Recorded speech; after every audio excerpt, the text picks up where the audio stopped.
रणनीतियों के अनुसार ही मैं वीडियो बनाता हूँ। अच्छा, अब क्या हो रहा है कि केंद्र सरकार एक नियम ला रही है और ये नियम के तहत जो थोक विक्रेता होते हैं।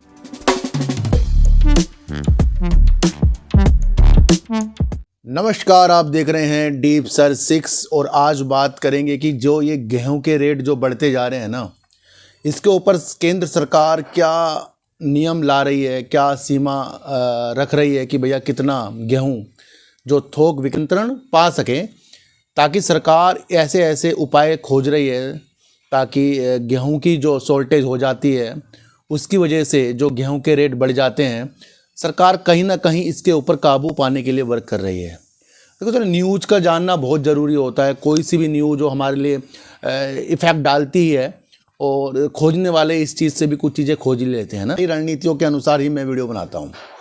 अच्छा, अब क्या हो रहा है कि केंद्र सरकार एक नियम ला रही है और ये नियम के तहत जो थोक विक्रेता होते हैं वो पहले 2000 टन गेहूं जो है भंडार रख सकते थे अपने पास, यानी कि स्टोरेज। अब जितना ज़्यादा किसी भी खाद्य सामग्री के लिए स्टोरेज होगा, उसके रेट आपको बढ़ते हुए देखने को मिलते हैं।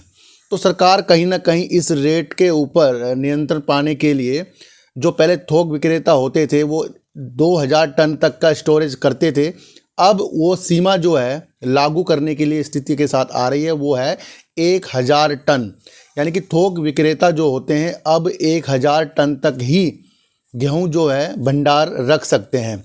इसी तरीके से जो खुदरा विक्रेता होते हैं, यानी कि रिटेलर जो होते हैं, वो पहले 10 टन तक गेहूं रख सकते थे। अब ये नियम आ रहा है कि ये 5 टन तक ही गेहूं जो है रख सकते हैं।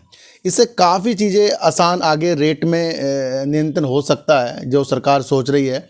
और बड़ी संख्या में जैसे आउटलेट पर 10 टन तक के ये विचार होते थे कि भैया 10 टन तक के गेहूं रख सकते थे, तो अब इसके ऊपर भी संशोधन करके 5 टन तक इसको कर दिया जा रहा है। तो कहीं ना कहीं सरकार जो है भंडारण, जो बड़े बड़े थोक विक्रेता होते थे 2-2 हज़ार टन तक के स्टोरेज कर लेते थे, तो इसको काबू में लाने के लिए अब ये 1000 टन और खुदरा विक्रेताओं के लिए ये 10 टन से 5 टन करने की नीतियां सामने आ रही हैं। और ये नियम जो लागू होंगे करीब 31 मार्च 2025 से ये नियम यानी अगले साल लागू होने वाले हैं। फिलहाल हमारे पास 3 महीने हैं जो को समझ कर चलना पड़ेगा। देखो सर, सरकार जो है वो यहाँ की रणनीतियों को, यानी कि देश की रणनीतियों को सुचारू रूप से अच्छा करने के लिए हर कदम उठाएगी। जब किसी भी चीज़ का स्टोरेज ज़्यादा बड़े बड़े थोक विक्रेता कर लेते हैं तो लाजमी है उसके रेट जो हैं आम लोगों के लिए काफ़ी ज़्यादा हो जाते हैं।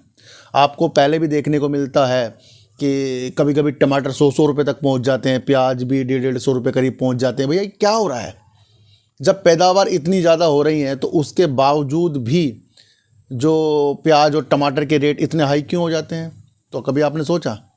तो कुछ ना कुछ ये स्टोरेज वाली जो चीज़ें होती हैं, भंडारण वाली जो चीज़ें होती हैं, ये रेट पे इफ़ेक्ट डालती है। आप इसको इस तरीके से भी समझ सकते हैं कि किसी प्रोडक्ट का बाज़ार के अंदर आना और उस प्रोडक्ट की जो बिक्री है वो सामान्य तौर पर सही चल रही है और वो बिक्री जो है वो ज़रूरत के अनुसार चल रही है।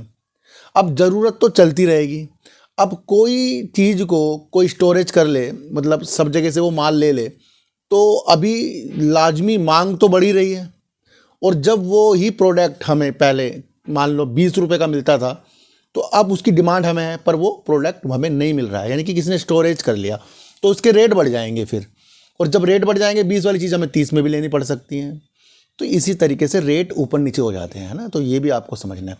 जैसे अगर मैं आपको बताऊँ, स्टील के दाम है, हमारे देश की जो कंपनियाँ हैं और जो आयात ज़्यादा चीन और वियतनाम से हम स्टील यहाँ करते हैं, अलग अलग कंपनियाँ करती हैं, तो यहाँ की जो बड़ी बड़ी कंपनियाँ हैं उनके रेट जो हैं थोड़े हाई हैं और जो आयात किया हुआ स्टील है वो कम है। तो क्या होगा, बड़ी बड़ी कंपनियों को इससे इफेक्ट पड़ेगा, है ना।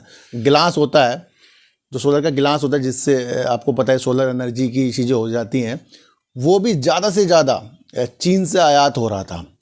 तो अब सरकार ने इसके ऊपर शुल्क लगाने की चीज़ें भी बताई हैं, जो मैंने कल आपको अपने दूसरे चैनल पर वीडियो में बताया। तो ये वो चीज़ें होती हैं जहाँ पर किसी प्रोडक्ट को स्टोरेज करने से या ज़्यादा आयात होने से उस रेट की स्थितियां अलग अलग नीतियों के साथ आती हैं। तो आशा करता हूं आज आप ये चीज़ समझ गए होंगे। गेहूं के स्टोरेज जो पहले 2000 टन तक के थोक विक्रेता करते थे, अब वो 1000 टन तक करेंगे। दूसरा आपको समझना है कि जो रिटेलर विक्रेता थे वो अब 10 टन तक के जो पहले स्टोरेज करते थे अब वो 5 टन तक करेंगे। पर ये नियम जो लागू होंगे वो होंगे 31 मार्च 2025 से। आज की वीडियो आपको कैसी लगी सर एक बार मुझे ज़रूर बताना। तो फिर मिलेंगे आपसे वीडियो के साथ, जब तक के लिए नमस्कार।